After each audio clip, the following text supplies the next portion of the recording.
今天要向大家介绍的是梵语经文中记录的远古神秘世界。梵语，据传是由梵天创造的天国语言，因此梵语经文一直以口传的方式流传下来。只有通过正确的发音，才能发挥其最大的能量。在印度教的婆罗门祭司眼中，书写下来的经文是没有灵魂的。当梵语传入中原后，演变成了汉字，其发音也随之发生了巨大的变化。我们之前讨论过的南无阿弥陀佛这句佛号，其中隐藏着一个巨大的秘密。今天我们将深入探讨这一主题。南无阿弥陀佛的梵语读作 Namamitaba， 意味著向无限的光致敬，它也可以被理解为皈依无尽之光，或者与无限的光合为一。这意味着我们应该将自己与无限的光合二为一，成为一体。这来自远古梵天的声音充满了神秘。根据世界各国的濒死体验报告，绝大多数案例都描述了在人类死亡的那一刻，人们首先会发现自己出现在一个黑暗的走廊或楼梯上，然后突然快速向前移动，穿越黑暗的宇宙，进入一片巨大的白光之中。在这里，他们感受到了一种似乎能与人进行心灵感应的光，这个光似乎在传达着某种信息，让即将离世的人感受到一种强烈的无条件的爱和巨大的被接纳感。在这个时刻，人们不再感到恐惧和不安，只剩下无限的平静。这种经历不分宗教信仰，大多数人都会经历。很多案例中都有的非常著名的医生，他们统计过那些经过抢救活过来的人，在濒死的时候，信仰基督教的人会看到佛祖，而信仰佛教的人则会看见耶稣。这是非常奇怪的现象。通过这一集的内容，大家可能会找到答案。佛祖和耶稣可能是相通的，所以南无阿弥陀佛将灵魂与光合二为一的记录其实都记载在梵语的远古佛经中。这些经文还描述了远古地球文明的样貌。这本书就是《长阿含经》，其中 Durga 意味着篇幅非常长，而阿含在梵语中读作 Agama， 意为传来的神圣经典。这部经典共有30卷，记载了世尊释迦牟尼通晓古今，向比丘们讲解世界奥秘的故事。长阿含经的汉字版本共有514000字，而梵语原文的单词数量则不得而知，因为原文已经失传。估计梵语版本也有60-70万个单词。当时梵语还没有书写文字，全是由一位天竺僧人口头背诵的。他就是五胡16国时期的佛陀耶舍，一位红胡子的印度婆罗门，曾经享受过大富大贵。但在西元4世纪，他独自一人穿越山河大海，来到长安传播佛法。当耶舍离开长安时，他只带了一些衣物，所有的经文都是他用大脑记忆背诵出来的。当时在长安有一位高僧名叫竺佛念，他一边听耶舍讲解，一边将其话语翻译成汉字并抄写下来，因此这位高僧被称为竺佛念。他是与唐玄奘齐名的古代大翻译家。由于长阿含经的梵语版本已经失传，人们质疑来自天竺的佛陀耶舍是否能够准确无误地背诵50-60万字。后来在泰国发现了一整套用印度巴利语记载的经卷，称为 Dear Care 长布尼加耶。这个版本在东南亚相当流行，被称为南传长阿含。人们将南传长阿含与耶舍在长安讲述的北传长阿含进行对比，发现这两个版本基本相同，语句只有细微差别，因此可以推断天竺高僧耶舍的记忆力非常惊人，他必须是当时人类最强大脑之一。由于长阿含经实在太过庞大，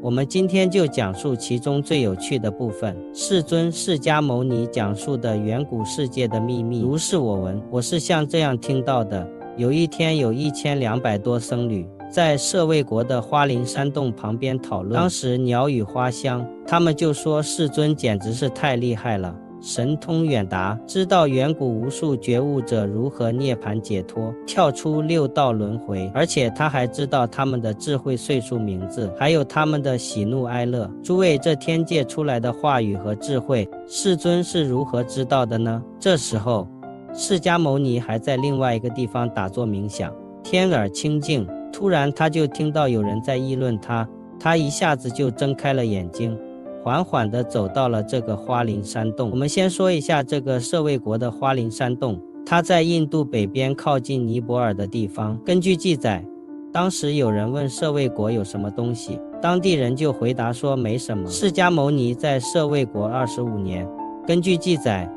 当时的盛况是有人口久已至家，但是在公元5世纪发现来天竺取经的时候，这里已经是满目疮痍，断瓦残垣。200年之后，玄奘来取经的时候，这里所有的圣迹皆成废墟，所以估算来看释迦牟尼的时代，彷佛是非常久远的时候，应该是和旧约圣经时代是相重合的。因为那个时候地球上出现了很多超人类的物种，有很多神迹，释迦牟尼也可能就是其中之一。接下来我讲的都是出自《于长阿含经》、巴黎藏经大智度论以及金刚经等章节，并不是我异想天开的。根据这些经书的记载，释迦牟尼一出生就具有32相，也叫32只大人相。在圣经创世纪中，伟人 Great Man 的希伯来语念作拿非利人，意思是巨人。易经乾卦第5195说，飞龙在天，利见大人，天上有龙，地下就容易出现非常大的人，伟人也就是巨人。龙在佛经中称为 Noga， 汉地翻译为龙王，是天龙八部之一，专门保护佛祖。天上出现龙，地上就会出现32只伟人，像巨人等等。难道佛祖释迦牟尼是巨人？在《长阿含经》中，释迦牟尼说到伟人32相手，足指纤长无能，即直立时，双手掌过膝盖孔，一毛生其毛，右旋干琉璃色。从这里开始讲，就变得非常奇怪了。释迦牟尼身上的毛是右旋的，毛发是天青色，皮肤又是金黄色、蓝色的体毛，但又发着金光，眼如牛王，眼珠子超级大，眼睛也是天蓝色，嘴里有40颗牙齿，体长倍人，身高是普通人的几倍。有记载，释迦牟尼12岁的时候，足踏舍卫国国门之门槛，头触门估计也有2到3米之多。释迦牟尼在舍卫国亲自设计铸造了自己8岁、12岁和25岁的等身雕像，这3座金身现在仍然存在。释迦牟尼的足印遗迹据说长达5厘米多，根据唐朝的计算，8寸就是54厘米，所以释迦牟尼的脚长54厘米。预计身高在3.8米的高度。释迦牟尼的指骨和佛牙舍利的尺寸都非常巨大。释迦牟尼的头上有一个像海螺一样的头发，又称螺界，是32相中最尊贵的标志。这里面蕴藏了一个地球远古种族的最大秘密。在佛经中，这种发型被称为肉髻或肉合髻，其实意思不是头发的发型，而是颅骨的凸起。之前在很多节目中都解密过，古埃及法老南美洲的古印加文明，再到远古的土耳其哥贝利克石阵中，都出现了长头星人的遗迹。在人类古代历史中，世界各地的贵族都出现颅骨的超自然突出，形成乌什尼沙。在斯里兰卡佛教中描述的更加夸张，说佛祖的乌什尼沙非常高，刻意伸向天空，无法测量。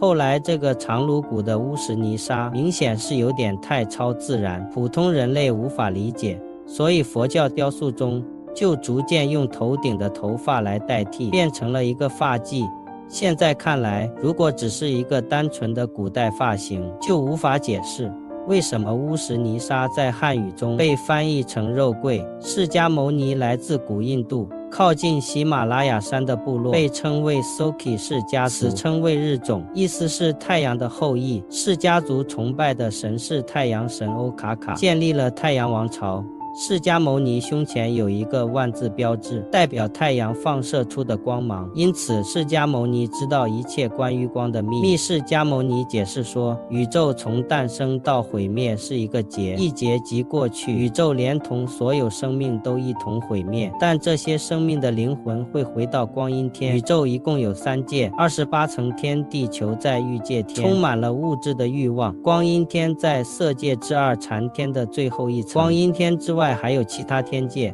最后一个界叫做无色界天，可能是另外一个多维宇宙，没有物质，只有无色身，也就是只有意识的存在。光阴天可能是介于物质和非物质之间的一个状态，在光阴天里有生命，被称为光阴天人。光阴天人全身发出耀眼的光芒，神足飞空，在天空中漂浮，以念为食，吃的东西梵语叫做意识。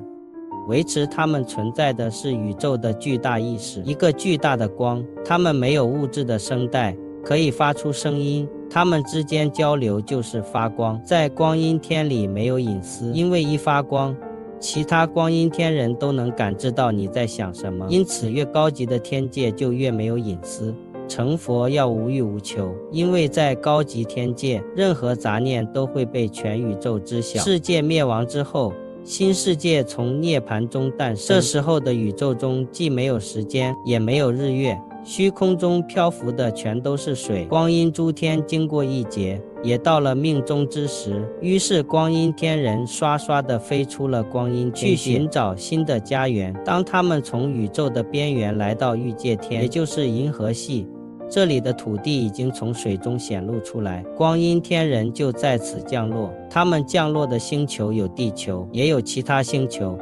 当时他们还是以面为食，在天空中一边发光一边飞翔。这时候他们称自己为 Sefa， 意思是众生，众生有意识的生命体，汉语翻译为众生或者寒食。有一部分光阴天人在地球的天空中飞翔的时候，突然发现地球的大地上裂开了一个大口子，有甘泉涌出，好似酥蜜一样，非常粘稠，汩汩地从泉口中喷涌而出。光阴天人中有一些天性单纯的人就非常好奇，心想此为何物，可以尝尝。于是他们就靠近泉水喝了下去，他们越喝就感觉越高兴，越喝越美味。其他光阴天人一看，这泉水怎么有如此之功效，于是都飞过去喝。喝着喝着，他们就发现我们身上的光怎么开始变暗了，这是什么？我们怎么长出了粗糙的皮肤，还有肌肉骨骼？到最后，光阴天人的身上的光就全部都消失了，他们长出了双脚，再也无法飞行，只能在地上行走。众生失去了天妙的色彩，不再是神族，而是在陆地上来回行走，身上原本的光芒都消失了，天地之间陷入了一片黑暗。世尊解释道，按照宇宙的规律，天地大明之后，就一定有日月星辰，地球随后出现了昼夜更替，日月循环。光阴天人从光的形态变成人之后，就一直靠这个泉水生存，但是这个泉水以后就慢慢枯竭了。在日月出现之后，地球的土地上就慢慢开始长出了另外一种食物，叫做地肥，所以众生就开始吃地肥。地肥尝起来色香味俱全，而且非常前劲，但是吃着吃着，他们的身体又开始变化。那些吃地肥特别多的人，皮肤就开始变得越来越粗糙，面相也变得越来越难看，而吃得少的人，面相还依然秀美有光泽。于是这个世界就根据容貌分成了美丑两派，相互嫉妒和看不起对方，这是远古的容貌焦虑症。于是人类就开始争吵不休，地肥也随之枯竭。在这之后，大米开始长出来了，没有壳的大米直接就可以吃，虽然味道不如蜜泉和地肥好吃，但是随取随长，永无止境。众生就开始吃大米，吃着吃着，他们就开始相互凝视，发现对方怎么越来越好看，于是人类就有了情欲，然后他们就开始互相亲近，如胶似漆。其他众生一看你们在做什么，大逆不道，大喊如所未非，如所未非，你们做了不应该做的事情。然后众生就把这些如胶似漆的人赶了出去。到此为止。听起来就非常像圣经旧约创世纪中神把亚当夏娃赶出伊甸园的故事。光阴天人也和炽天使一样，浑身发着火一样的光芒。在古希伯来典籍中记载，亚当和夏娃被创造出来的时候，也是和炽天使一样，全身发出彩虹一般的光芒。当他们吃了禁果之后，身上发光的皮肤才逐渐变暗脱落，露出粗糙的皮肤。后来这些光阴天人变成的人类，为了争夺资源不断争吵，于是他们就希望有一个王来领导他们去征战。这个时候宇宙就突然出现了一个神秘种族，叫做转轮圣王，意思是轮子转动的那位。转轮圣王有一件宝贝叫做查克拉，查克拉就是火影忍者中的查克拉，放在身体里被称作脉轮忍者，用脉轮积攒的能量就可以发出忍术，如螺旋丸。而转轮圣王的查克拉是一种可以产生巨大能量的法器，轮王可以坐在查克拉上，在3000大千世界中穿梭，移动速度特别快，可以达到一个阿赖耶救治时的22次方的时间，就可以穿梭于银河系之间整个宇宙中。转轮圣王有4位，因为他们在天上飞行，所以也被称为飞行皇帝。每当他们出现在地球上的时候，他们的查克拉就和宇宙飞船一样，在天上飞翔。长拉含经中写道：轮有千伏，光色具足，天降所造，非是所有。轮宝出现在天上的时候，会发出有颜色的光，这是天上的精工巧匠所造，并不是来自地球这个世界的。驾驶轮宝的转轮圣王也具有32只伟人像的一切特征，全身蓝色的毛发，金色皮肤，巨人的身高，胸前还有个太阳的标志。转轮圣王的寿命有2万至8000岁，这和苏美尔王表中写的都是一样的。轮宝还是一种强大的武器，阻碍转轮圣王的一切敌人都会被轮宝消灭。在梵语经典和摩诃婆罗多描写的一场核战争中，写到最后，战争双方差点就动用了终极武器，查克拉整个太阳系弹指一间，差点就灰飞烟灭。当时有个王在刹那之间就放弃了这个玉石俱焚、同归于尽的想法。这个故事以后给大家讲，释迦牟尼就说他前世就是转轮圣王，如果他不成佛，他也会成为今世的转轮圣王。后来佛教就把这个轮宝查克拉当成标志，在佛教寺庙中到处都可以看到这个轮宝。藏传佛教还发明了转经筒，其实这就是转轮圣王查克拉的标志。大家不要以为这转轮圣王驾驶的查克拉穿越宇宙都是远古科幻小说，还有这32相，这世间万物皆是因果，而且释迦牟尼也是地球上的伟人之一。以上为网络资料截取录制，若有错误，请下方留言指正，谢谢。非常感谢您的观赏，喜欢我们的影片，欢迎开启好运4重奏，点赞、分享、订阅以及开启提醒小铃铛。感谢您的观赏，我们下次再见。